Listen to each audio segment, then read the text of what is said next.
राजेश कुमार जी फगवाड़ा पंजाब से। राधा वल्लभ श्री हरिवंश श्री सद्गुरुदेव भगवान के श्री चरणों में कोटि कोटि दंडवत प्रणाम। गुरुदेव, क्या आत्मा ही परमात्मा होती है? क्या श्री कृष्ण आत्मा है? कृपया मार्गदर्शन करें। हाँ, जो आत्मा है वही परमात्मा है, जो परमात्मा है वही श्री कृष्ण है। पर देहात्म भाव नष्ट होने के बाद ही ऐसा अनुभव होता है। जैसे मैं शरीर हूँ, मैं अंतःकरण हूँ, ये जब तक भाव बना रहेगा तब तक वो जीव संज्ञा में रहता है। जीवत्व तो इसी को लेकर के है, देह भाव को लेकर जीवत्व है। तीन देह हैं, स्थूल देह, सूक्ष्म देह, कारण देह, इन्हीं को लेकर जीवत्व है। अगर वो इन तीनों से रहित हो जाए तो वही था, वही है, वही रहेगा। नानात्व नहीं, एक ही था, एक ही है, एक ही रहेगा। एको ब्रह्म द्वितीयो नास्ति, दूसरा नहीं है, एक ही है। जितना ये विलास है सब एक का विलास है, दूसरे का नहीं है।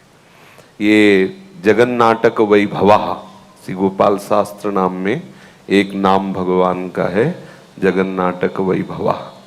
तो बच्चापन में गांव में कठपुतली का खेल दिखाने वाले आए थे, तो हम लोग छोटे छोटे थे, दौड़ के गए थे। तो तखत में झांकी बना के 8-10 पात्र उतारे, राजा और रानी और ये सब चौकीदार और सब दलगंजन चौकीदार और सब, और एक ही आदमी पर्दे के पीछे बैठकर अंगुलियों में उनकी डोरी रखता और उसको हिलाता और आवाज एक ही बदल के 10 आवाज निकालता।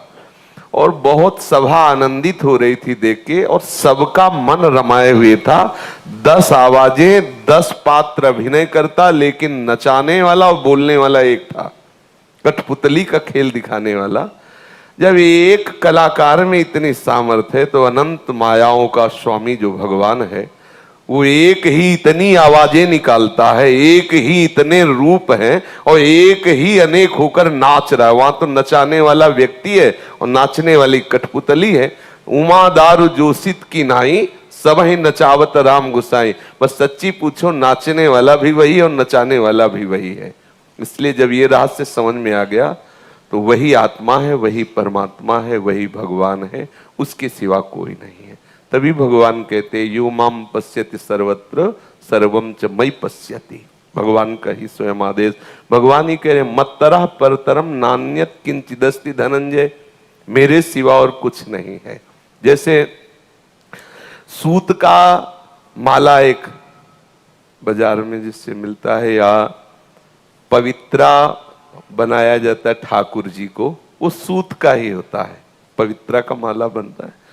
तो वो पूहा जाता है, वो डोर भी सूत की होती है, उसमें जो मणियां बनती वो भी, तो सूत्रे मणि गणायु। भगवान कह रहे हैं जैसे वो माला में सूत भी डोरी है और सूत ही मणि, मतलब पूरा का पूरा माला सूत का है, ऐसे मत्तरा परतरम नान्यत् किंचिदस्ति धनंजय, मेरे अलावा और कुछ नहीं है।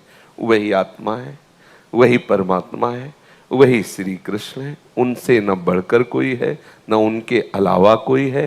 पर ये बात जो जान गया वो जीवन मुक्त हो गया। जो जान गया तो वो वही हो गया। ब्रह्मविद ब्रह्मयु भवति कहा गया है।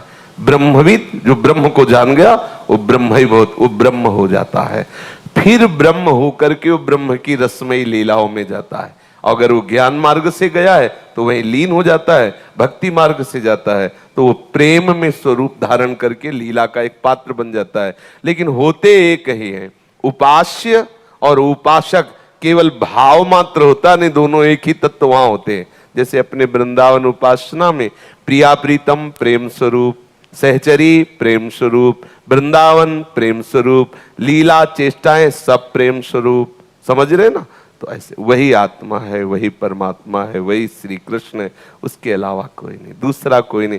अभी परसों नरसों ही चर्चा हुई थी, भगवान महादेव जी प्रचेताओं को उपदेश कर, वही प्राण है, वही इंद्रियां हैं, वही मन है, वही देह है, वही देखने वाला है, वही दिखने वाला है, सब कुछ है। जब ये बात आ जाती है ना, किसी भी मार्ग से चले ये बात जरूर आएगी, सबको ये बात आएगी, बिना इस बात के ऊपर और कोई बात नहीं आएगी, पहले ये बात आएगी।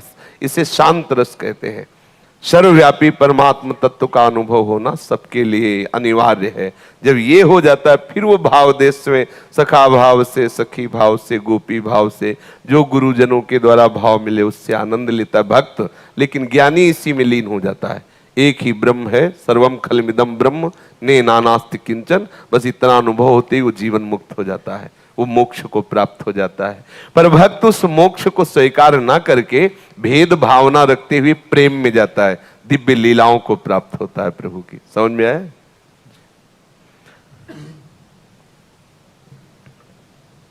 महाराज जी, फिर आत्मा और परमात्मा के दर्शन क्यों नहीं हो रहे महाराज जी? क्योंकि दर्शन तब हो ना जब कोई दूसरा हो, और आपने दूसरे माने रखे हैं, तो इनकी मान्यताओं को हटाइए तो आपको दर्शन होने है तो सामने। ये सब वही तो है, लेकिन आप मान पा रहे हो क्या?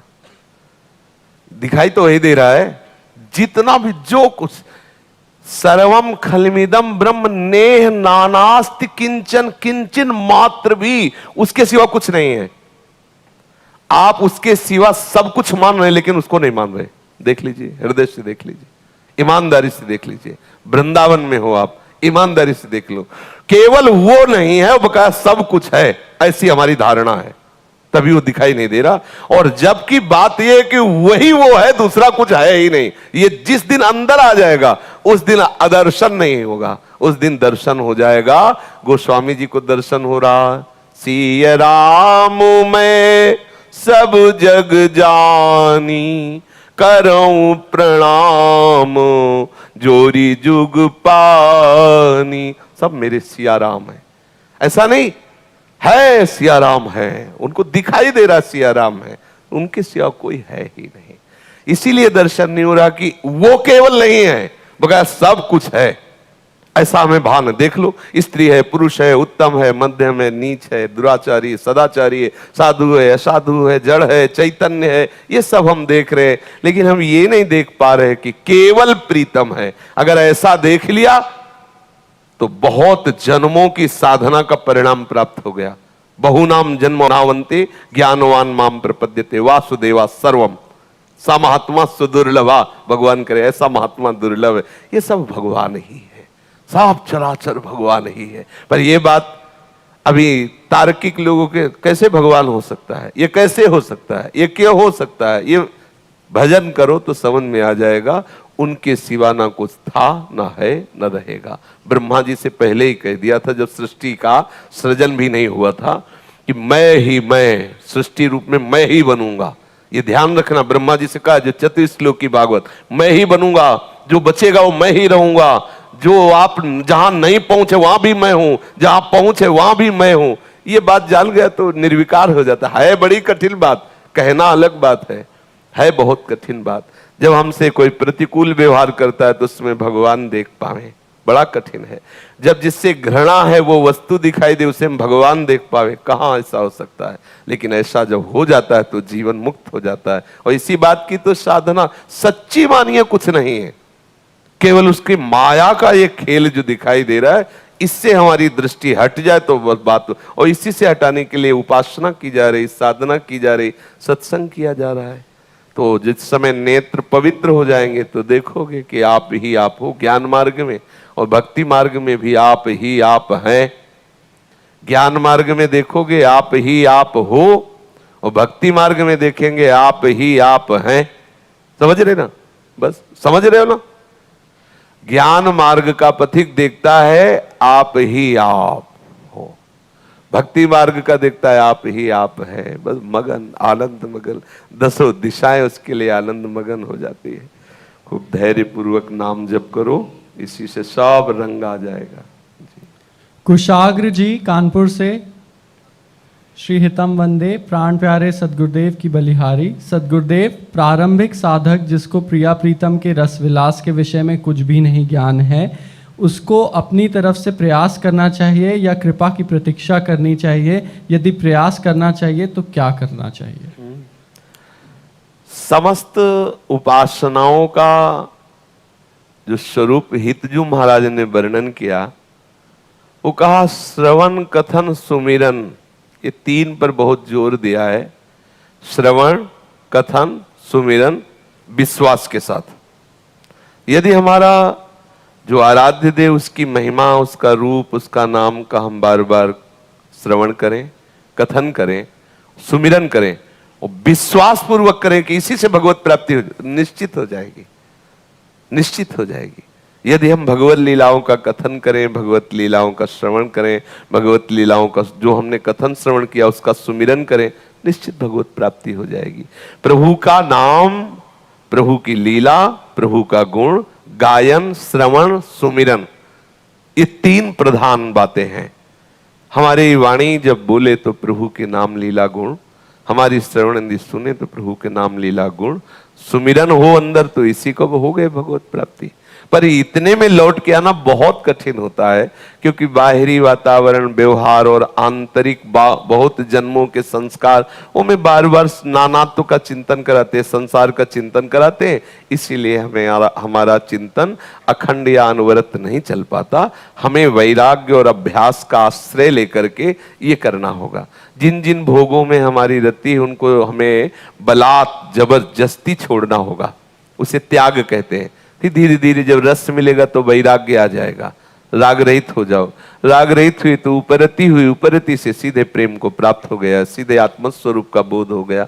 तो विश्वास पूर्वक लीला गायन, लीला श्रवण, नाम कीर्तन, नाम जप और उसी का सुमिरन, ये निश्चित भगवत प्रेम प्रदान कर देगा। ये अपनी तरफ से करना है, लीला गायन करना, लीला श्रवण करना, नाम जप करना, नाम कीर्तन करना और उसी का चिंतन करना। ये अगर अपनी तरफ से रखेंगे तो आप खुद देख लेंगे कि प्रियालाल की कृपा कैसे आपके अनुभव में आ रही। ये तो अब हम श्रवणेंद्रिय से संसार की बातें सुने, वाक्येंद्रिय से संसार की बातें करें, सुमिरन संसार का करें, तो फिर कैसे यही तो करते रहे अभी तक। अब हम साधन मार्ग में हैं तो इसके उल्टा चलें।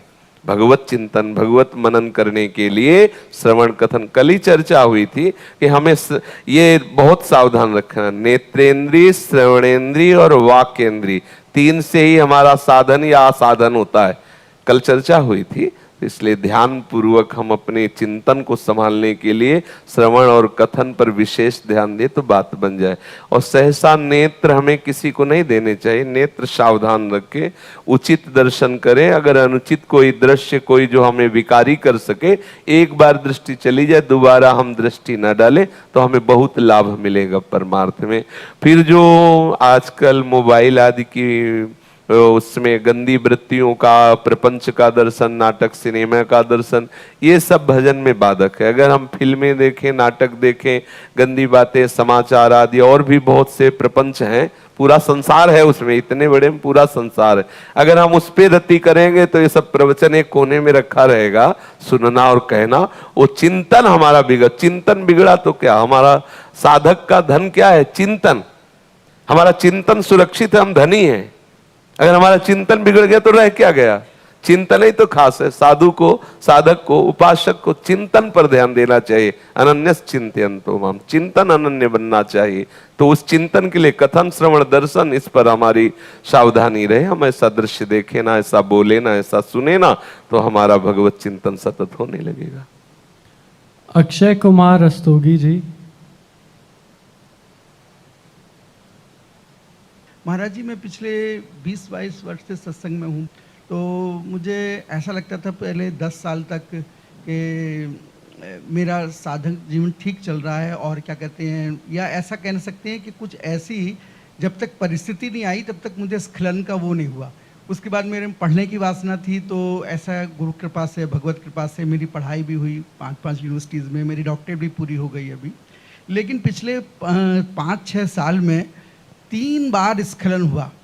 उसके बाद भी मैं ये देखता हूँ कि इतने पढ़ने लिखने का या सबको कुछ फ़ायदा नहीं। मैं इतना सत्संग मैंने किया है, सब मैं जानता हूँ, समझता हूँ, मैं देखता हूँ, देखते देखते देखते देखते देखते मैं गिर जाता हूँ।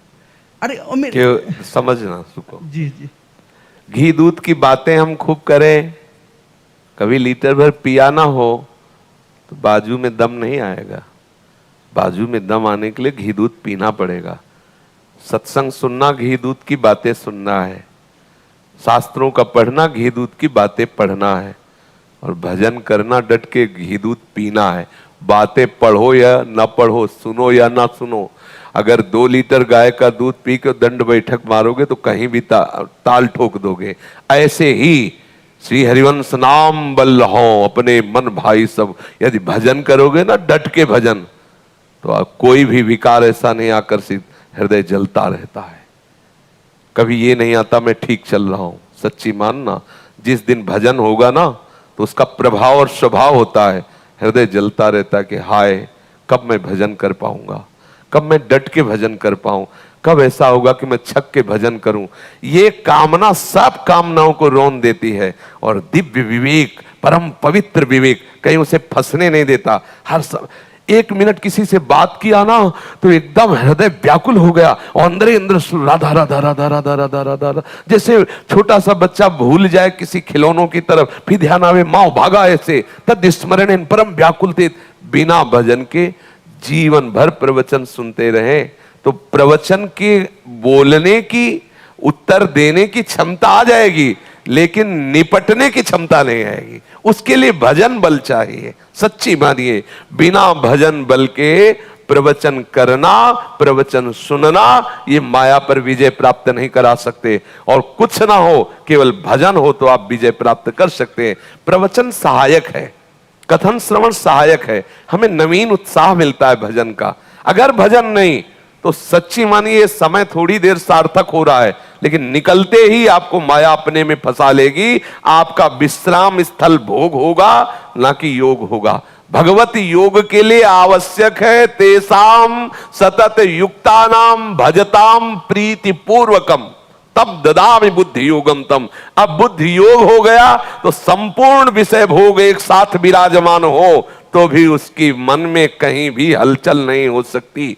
और जिसकी बुद्धि भोग में है, भोगेश्वर प्रसक्ता नाम तयापहत चेतसाम, तो व्यवसायत्मिका बुद्धि समाधौ न विधीयते। और जिसकी बुद्धि योग में है तो चाहे विश्व ब्रह्मांड के एक साथ सब भोग रख दिए जाए तो भी उसके मन में विचलता नहीं होगी। पर वो योग उसी को प्राप्त होता है जो तेषाम सतत युक्तानाम, सतत युक्तानाम भजताम प्रीति पूर्वकम तो ददामि बुद्धि योगम तम। ये बिना हुए कोई माया पर विजय प्राप्त नहीं कर सकता। इसलिए प्रार्थना है निरंतर नाम पर लगो। आपके अंदर कुछ भी ज्ञान ना हो, निरंतर नाम चल रहा हो, कोई भी परास्त नहीं कर सकता। और 4 वेद कंठस्थ कर लो, 18 पुराण कंठस्थ कर लो, और नाम जप ना चल रहा हो तो खड़े वहीं होगे, बोलोगे वेद, बोलोगे पुराण, लेकिन खड़े वहीं होगे जहां नहीं खड़े होना चाहिए। पक्का समझ लो, अनुभूति विषय है, महापुरुषों का अनुभूति विषय है। बिना भजन बल के कोई संसार पर विजय प्राप्त नहीं कर सकता। साफ कथन श्रवण का फल है सुमिरन, अखंड सुमिरन, अव्यावृत भजनात्, श्वास श्वास भजन करना, तभी बात बनेगी, तभी बात बनेगी। चाहे वेश परिवर्तन कर लो, चाहे देश परिवर्तन कर लो, जब तक उद्देश्य परिवर्तन नहीं तब तक आनंद। और निज सुख बिन मन होए कि थीरा, मनी राम प्रवचन से नहीं रोके जा सकते। इनको चाहिए, जब इनको सुख मिलेगा तब ये रुकते हैं, तब पंग हो जाते हैं। और उसके लिए सुमिरन चाहिए, भजन चाहिए। जब तक भजन नहीं तब तक भैया कुछ भी कर लो, कहीं भी बैठ लो, कहीं भी चले जाओ। अगर अखंड सुमिरन नहीं है तो फंस जाओगे। हमारी आपकी बात क्या, अक्रूर जी महाराज जिनकी महिमा और भाव का वर्णन शुकाचार्य कह रहे हैं, भागवत पढ़ के देख लो, भगवान के चरण चिन्हों को देखकर लौट रहे। महाराज समंतक मणि मिली तो उसको कपड़े में छुपा कर भाग गए वाराणसी, और यज्ञ आदि कर रहे हैं, प्रभु के दर्शन से वंचित हो गए, प्रभु की समीपता छोड़ दी। जब भगवान ने बुलाया तो सांस नहीं ले रहे थे समंतक मणि के लिए। जब भगवान ने कहा हमें पता है और आप अपने पास ही रखना, केवल आप दिखा दो जिससे बलराम भैया और सत्यभामा को ये लग जाए कि मणि मेरे पास नहीं आपके पास थी। आश्चर्य हुआ इस प्रसंग का चिंतन करके कि ऐसे महापुरुष को भी कोई मणि, इंद्रनील मणि से बढ़कर के भी ये मणि हो गई। ठाकुर को छोड़ करके दूर जाने की बात, मणि को छुपाने की बात, तो इसीलिए लगा कि अतिशय प्रबल देवता माया, ये बहुत प्रबल है। अगर भगवत चिंतन छूटा तो परम बोध संपन्न महाभागवत हनुमान जी कह रहे, कह हनुमंत विपति प्रभु सोई, जब तो सुमिरन। एक ही सार मिला है पूरे जीवन का, उनकी कृपा की बाट जोहते हुए निरंतर सुमिरन प्रायण रहो, बस नाम अंदर नाम चलता रहे, विजय ही विजय, विजय ही विजय, कोई परास्त नहीं कर सकता। और नहीं चाहे जितना बुद्धि से मैं तू का ज्ञान लड़ा लो, जब अवसर आएगा तो फिसले मिलोगे, पक्की बात है ये। मतलब अपने लोगों की क्या जीवन यात्रा हुई है ना, तो उस यात्रा में देखा है कई दिन भोजन नहीं मिले, जरा सा नजर चूकी, पेट भूखा है, शरीर ठंडी सह रहा है, हर कष्ट सह रहा है, और मनीराम कहीं और ही खेल रहे हैं, जरा सा चूको तब लगता है यार, तब लगता है धिक्कार है, धिक्कार, देखो ये क्या सोच रहा था। फिर लगता आखिरकार कैसे कैसे, तब ये हुआ कि चूक क्यों कर दी, इसके चिंतन का अवसर क्यों दिया, इसको मनन करने का अवसर क्यों दिया। इसको तो जैसे बलवान दुश्मन को नीचे दबा पावे ना, तो ऊपर गर्दन में उसके टिहुना रखे हुए बस दबाए ही रखे, ऐसे राधे श्याम राधे श्याम राधे श्याम, तब ये लाइन में आता है। अगर जरा सा चूके और वो तुम्हारे ऊपर आ गया, गए राधे श्याम। बहुत विचित्र देवता है, बहुत विचित्र देवता। बड़े बड़ों को ऐसे ऐसे करना पड़ता है, यार चूक गए, मार दिया इसने, फिर पर इसीलिए कहा जाता है घबराओ मत, फिर खड़े हो। हजारों बार ये हमें गिरावे तो भी हार नहीं माननी, आगे बढ़ना, विजय हमारी ही होगी। पर हमारा तभी परास्त होने का अवसर आता है जब भगवत विस्मरण में होते। पकड़ लेना सब लोग, वही चूक होगी जब आप भगवत विस्मरण में होगे। और भगवत स्मरण चल रहा है, ये कुछ भी अपनी जितनी भी माया चाहे फैला ले मन, हमें परास्त नहीं कर सकता। अनुभव की बात करें, अगर आपके हृदय में बार बार चल रहा राधा राधा राधा वल्लभ राधा वल्लभ राधा, ये इसकी क्या सामर्थ्य की परास्त कर ले, बस सुमिरन। संतोष जी दिल्ली से,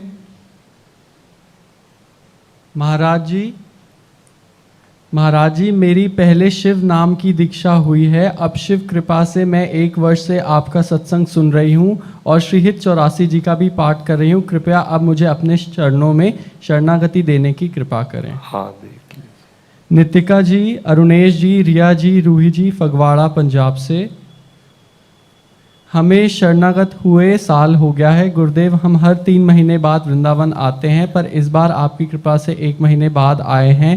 गुरुदेव कृपया निज मंत्र देने की कृपा करें। और भजन कीजिए, 18 लाख शरणागत मंत्र हो जाए तब फिर। अभी तो कितने रोज माला जप करती हैं या कितने समय जप करती हैं? हाँ तो इसको तो 10 साल में भी पूरा नहीं होगा। 18 लाख मंत्र की आवृत्ति से शरणागति पुष्ट हो जाती है, फिर हम निज मंत्र की धारणा करने के योग्य होते हैं।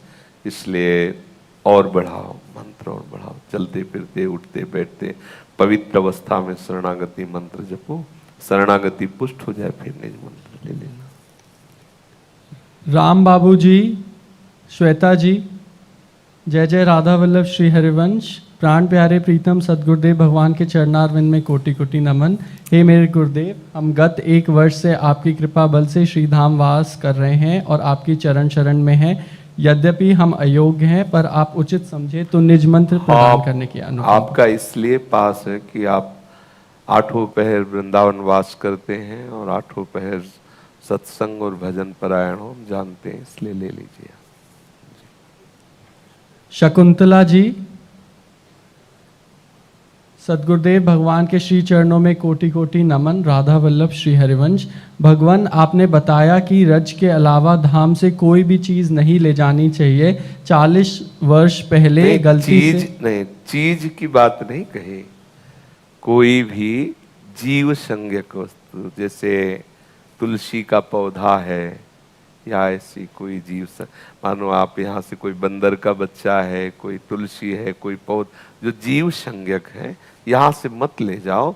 वो बड़े साधना कृपा से तब आके वृंदावन के वो बने हैं, आके लता पता औषधि आदि, यहाँ से रज ले जाओ। अब जैसे कहते हो कि रज के अलावा कुछ नहीं, तो अब भोग लगाया मीठा प्रसाद का तो घर तो ले ही जाएगा। अब यहाँ से मुकुट ठाकुर जी के लिए ले जाना है, तुलसी की माला ले जाना है, कंठी ले जाना है, ग्रंथ ले जाना है, और भी तो अब उसमें अगर ये केवल शर्त रख दी गई कि रज के सिवा कुछ नहीं, आपने ऐसा कहा, ऐसा नहीं, उसको समझना होगा कि यहाँ से कोई पक्षी है, कोई जीव है, लता पता है, ये यहाँ से ना ले जाए कि अब जैसे आप सोचो कि चलो वृंदावन की तुलसी हम ले चल, नहीं नहीं, वृंदावन की तुलसी को तुम दुर्भाग्य हो रहा है जो बाहर ले जा रहे हो, बाहर से लाके यहाँ लगा दो तो अच्छा है, यहाँ से बाहर मत ले जाओ। धाम के जन है, उद्धव आदि बड़े बड़े महात्मा यहाँ की लता गुलमोषधि घास बनना चाहते हैं, तो यहाँ की ऐसी कोई जीव संज्ञक वस्तु बाहर न ली जाए, ये बात कही, समझ रहे ना। 40 वर्ष पहले गलती से गोवर्धन महाराज जी ले गए थे, महाराज जी अपराध की क्या सजा है? नहीं, गोवर्धन महाराज को लाके गोवर्धन महाराज में विराजमान कर दो और प्रणाम करो। अब आज जान गई, कोई बात नहीं। अब ब्रज के बाहर गोवर्धन महाराज को नहीं रखना चाहिए, हमने महापुरुषों से सुना, शास्त्रों में भी ऐसा गर्ग संहिता आदि में वर्णन है कि जो गिरिराज जी महाराज हैं, जब वो पुलस्त जी खूब अपनी तपोबल से उठाने की चेष्टा की, गिरिराज जी ने कहा हम ब्रज से बाहर नहीं जाएंगे। प्रसंग आया, चर्चा हुई है, तो मुझे लगता है कि जो संतों ने कहा, शास्त्र ने कहा, उसका आज्ञा पालन करना चाहिए। गिरिराज महाराज को ब्रज 84 को सीमा के अंतर्गत विराजमान करके आप सेवा कर सकते हो, लेकिन बाहर मत ले जाओ। और हमने संतों से सुना है कि अगर गिरिराज जी को बाहर ले जाना है तो जितने गिरिराज जी उतने सोना गिरिराज जी में चढ़ा दो। तो देख लो, गिरिराज जी के बराबर अगर सोना चढ़ा दो तो चढ़ा दो जितना। तो इसलिए जो गिरिराज जी घर में विराजमान हो तुम्हारे और ब्रज के बाहर हो, तो आप वो लाके गिरिराज जी में विराजमान कर दो, ठीक है जी। भगवान प्रिया प्रीतम के अलावा मन कहीं नहीं जाता। मेरे प्राण प्यारे सदगुरुदेव, अब हर सांस आपकी आज्ञा है। जो घर में देवी देवता विराजमान है, प्रभु उन्हें उनके धाम को कैसे पहुंचाएं? प्रभु आज्ञा करें। उनको धाम को, उन्हें उनके धाम को पहुंचा। हाँ, हमारी यमुना जी के महल में विराजमान कर दो। हम तो ऐसे ही कि हमारे भजन साधन उपासना का सब कुछ मूल केंद्र श्री यमुना जी हैं, यमुना सहचरी हैं, और इन्हीं की कृपा से यही राधिका पते पदाब्ज भक्ति मुत्तमा मवाप्य सा ध्रुवम भवेत परत्र तत्प्रियानुगा। इसी जन्म में राधा वल्लभ लाल की उत्तम प्रेम लक्षणा भक्ति, और शरीर जहां हमारा ये देह भाव छूटा, चाहे शरीर छूटने के बाद समझ लो या शरीर रहते हुए, तो वो सहचरी भाव प्रियानुगा, प्रियाजू के सहचरी भाव को प्रदान करके श्री जी के पास भेज देती है। तो हमारे पास जो कुछ हम सब यमुना जी के नाम करते हैं, भजन साधन उपासना, तो जो कुछ भी ऐसा लगता है कि हम सेवा नहीं कर सकते, तो यमुना जी के महल में विराजमान कर दो, उनसे कह दो आप संभालो, बस हो गए। ऐसा ही जो भी बहुत से ऐसे उपासक हैं जिनको ऐसा कभी लगा कि हमारी अन्य सेवाएं जो विराजमान, तो नाव में बैठो, फूलों की माला में विराजमान करो, यमुना जी से कहो महारानी जो अब आप सेवा करना, विराजमान कर दो। महल यमुना में फेंकना और यमुना जी में विराजमान महल में करना, दोनों में अलग हो गया। बोले फेंक दो यमुना जी में, ये बात अपमान जनित हो गई, और यमुना जी के महल में विराजमान करना ये और सम्मान की बात हो गई। हाँ, उसको भाव से लेके ऐसा करें। राधा धनी सहचरी जी, राधा वल्लभ श्री हरिवंश, गुरुदेव क्या राधा नाम कीर्तन समय माला जाप कर सकते हैं? कृपया मार्गदर्शन करें। मतलब गुरुदेव जब राधा नाम कीर्तन चल रहा हो तब उस समय माला कर सकते हैं? हाँ, किया जा सकता है, पर वैसे तो माला का आनंद लेने के लिए बाहर से श्रवणेन्द्रिय अंतर्मुख कर ले, तभी तो आनंद का विशेष जब रसास्वादन करना है।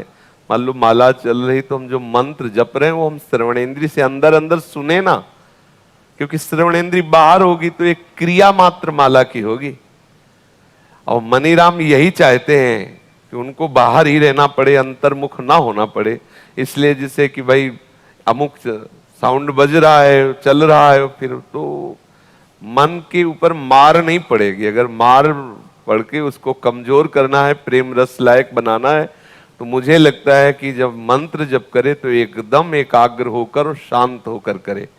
हाँ, कुछ नियमावली के बाद अगर आपका मन कहता है तो नाम कीर्तन सुनते हुए, सत्संग सुनते हुए, जब मुझे लगता है कि कुछ समय बिना कुछ बाहर सुने ऐसा जप का नियम लेना चाहिए, सत्संग भी ना सुने, जैसे आप एकांत में घंटा 2 घंटा ऐसा नियम ले लें जिसमें सत्संग भी नहीं सुनना, बिल्कुल एकांत शांत, केवल मंत्र में ध्यान करना, मंत्र में सुनना, वो मंत्र बहुत ज्यादा प्रभाव करेगा। अब जिसे आपको लगा कि हमारा नियम पूरा हो गया, तो अब साधक है, उपासक है, तो भगवत चर्चा हो रही, नाम जप कर रहा, नाम कीर्तन हो रहा, नाम जप कर रहा, लेकिन कुछ समय ऐसा होना चाहिए उपासक का जिसमें बाहर कोई यंत्र न बजे, बाहर वृत्ति न जाए, अंतर ही मन में डूबे। अब वो आप देख लो, कुछ समय ऐसा होना चाहिए।